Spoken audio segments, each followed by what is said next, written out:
بسم اللہ الرحمن الرحیم۔ ناظرین کرام السلام علیکم۔ چھوٹے یونان یعنی اکوڑا خٹک کے حالات کے سلسلے میں ایک اور ویڈیو حاضر خدمت ہے، اور یہ ویڈیو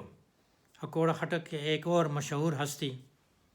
جناب اجمل خٹک کے سلسلے میں ہے۔ اجمل خٹک کے نام سے کون واقف نہیں؟ سیاستدان ان کو سیاست کے سلسلے میں جانتے ہیں، ادیب ان کو ان کی شاعری کے سلسلے میں جانتے ہیں، اور اکوڑا خٹک کے لوگ بھی ان کو ہر طریقے سے جانتے ہیں۔ چونکہ ہمارے گھر یعنی اجمل خٹک صاحب اور ہمارے گھر کافی قریب تھے، تو ان کے ساتھ ہمارے اچھے تعلقات تھے، اور خاص کر ہمارے بڑے بھائیوں کے ساتھ ان کی اچھی دوستی اور گپ شپ رہتی تھی۔ ہمارے خاندان کے تعلقات جناب اجمل خٹک صاحب کے ساتھ کئی ادوار پر محیط ہیں۔ میں تو چھوٹا تھا، لیکن جو بڑے ان کے ساتھ تعلق رکھتے تھے وہ مختلف قسم کے تعلقات ہیں۔ میرے دو بڑے بھائی جناب محمد یوسف الفت اور جناب نواز حسرت خٹک صاحب اس کے government high school Akora Khattak میں اسٹوڈنٹ رہے ہیں۔ ان کو فارسی پڑھایا کرتے تھے، اور یہ اسٹوڈنٹ اور استاد کا رشتہ آخری وقت تک قائم رہا، اور میرے بھائی ان کی عزت اور احترام میں کبھی پیچھے نہیں ہٹے۔ ان کا چونکہ شاعری کے ساتھ کافی شغف تھا، تو وہ شاعری کے لحاظ سے بھی جناب اجمل خٹک صاحب کے کافی قریب تھے، اور ان کے ساتھ پشتو ادبی ٹولنا جو ایک ادارہ تھا اس وقت شاعروں کا اکوڑا خٹک میں، اس میں ان کے ساتھ شرکت مشاعروں وغیرہ میں یا ویسے ادبی ڈسکشنز میں ان کے ساتھ شامل ہوتے تھے، اور کافی ان کا احترام کرتے تھے۔ اور جناب اجمل خٹک صاحب مرحوم بھی ان کو اپنے چھوٹوں بھائیوں اور بہت قریبی ان کو سمجھتے تھے۔ میرے ساتھ ذاتی طور پر ان کے کوئی خاص تعلقات نہیں تھے، کیونکہ میں بہت چھوٹا تھا اس سلسلے میں۔ جناب اجمل خٹک صاحب مرحوم کے جو خیالات تھے وہ سوشلزم کی طرف راغب تھے، اور اس سلسلے میں کافی وہ آگے تھے، اور لوگوں سے کافی اس سلسلے میں ان کے روابط تھے۔ اسی سلسلے میں پھر وہ حکومت کے کچھ اچھے اس میں نظروں میں نہیں تھے، اور ان کی ایکٹیویٹیز اللہ کو پتہ ہے کہ کس قسم کی تھیں، لیکن بعد میں پھر ان کو آخر کار گرفتاری کا آرڈر ملا، جبکہ اس وقت میرے بھائی بھی ابھی گاؤں میں تھے اور میں بہت چھوٹا تھا۔ تو اس کو جو گرفتار کرنے کے لیے پہلی مرتبہ پولیس آئی تھی، تو وہ میرے بڑے بھائی جناب نواز حسرت خٹک صاحب نے اپنی آنکھوں سے وہ سارا منظر دیکھا تھا۔ پولیس آئی تھی، ان کے باہر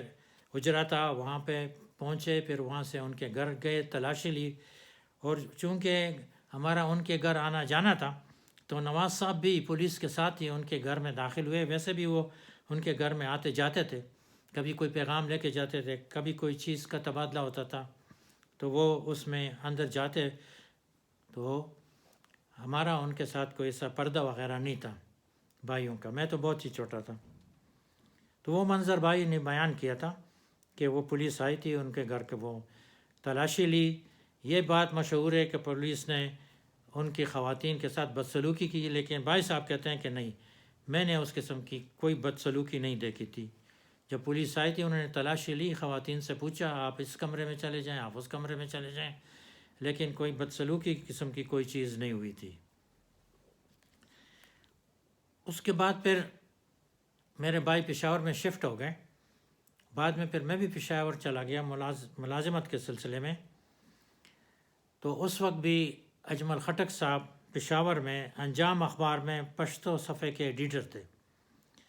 اور میرے بھائی بھی ان کے ساتھ اکثر اس سلسلے میں ملتے تھے، اور بات چیت ہوتی رہتی تھی، چائے وغیرہ آپس میں بیٹھ کے پیتے تھے، اور گفتگو ادب پہ اور سیاست پہ ہوتی تھی۔ تیسرا تعلق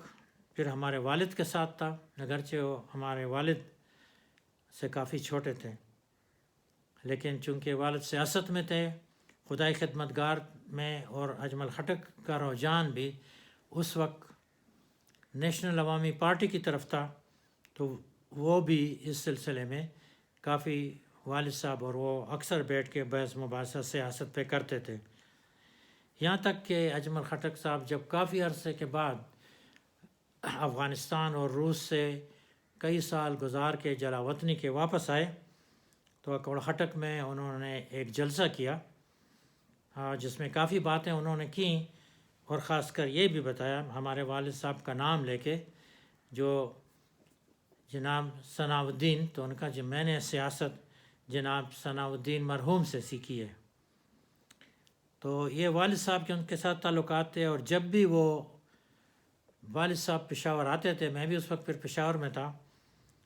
تو تھوڑی دیر ہمارے پاس بیٹھ کے چائے وغیرہ پی کے خیر خیریت دریافت کر کے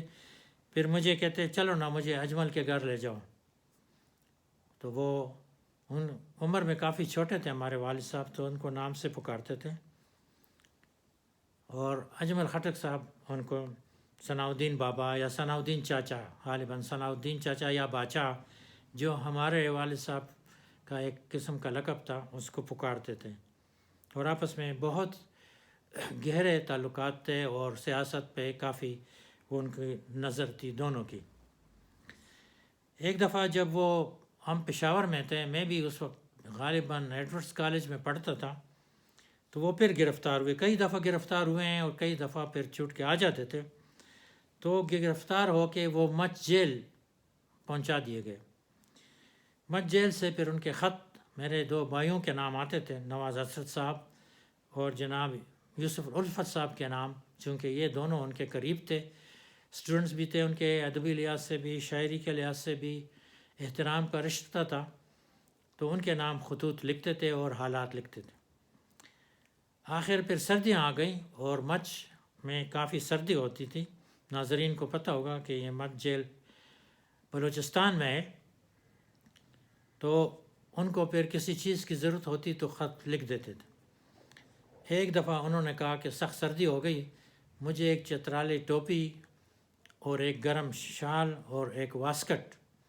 یا سویٹر وغیرہ پہنچا دیں. پھر دونوں بھائیوں نواز اسد صاحب اور یوسف صاحب نے مشورہ کیا کہ خود ہی چلا جانا چاہیے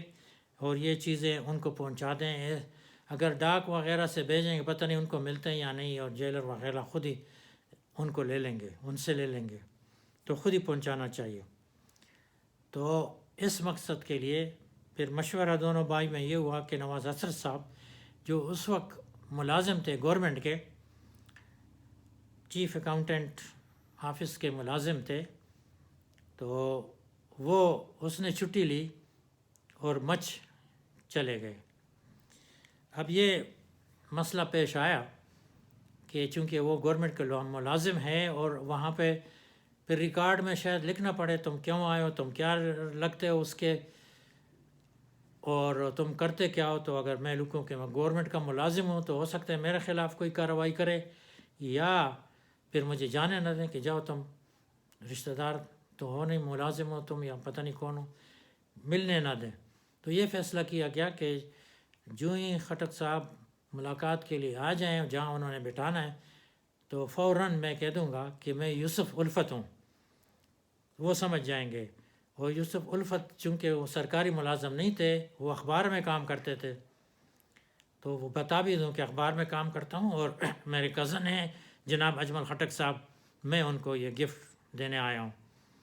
تو یہ کامیاب ہوا. اور نواز صاحب جب وہاں گئے تو جو ہی وہ سامنے آئے،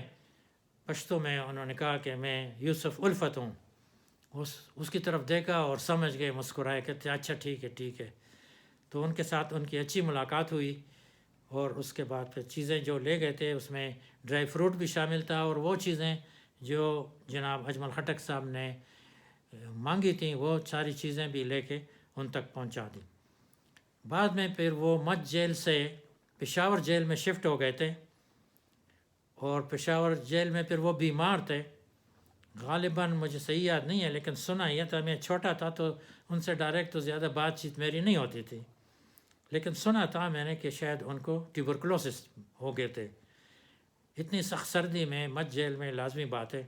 قیدی بھی آپس میں کوئی ہائیجینک کم وہ تو ہوتا نہیں ہے، تو لازمی بات ہے کوئی نہ کوئی بیماری تو لگتی ہے۔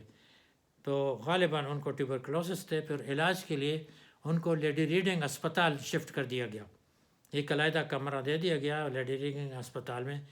بطور قیدی وہ تھے اور اس میں پولیس کا پہرا ہوتا تھا۔ تو میں بھی بھائیوں کے ساتھ جاتا تھا، پھر ان کو یہ ہے کہ مجھے جو کھانا دیتے ہیں وہ مناسب نہیں ہے، میرا جی نہیں چاہتا۔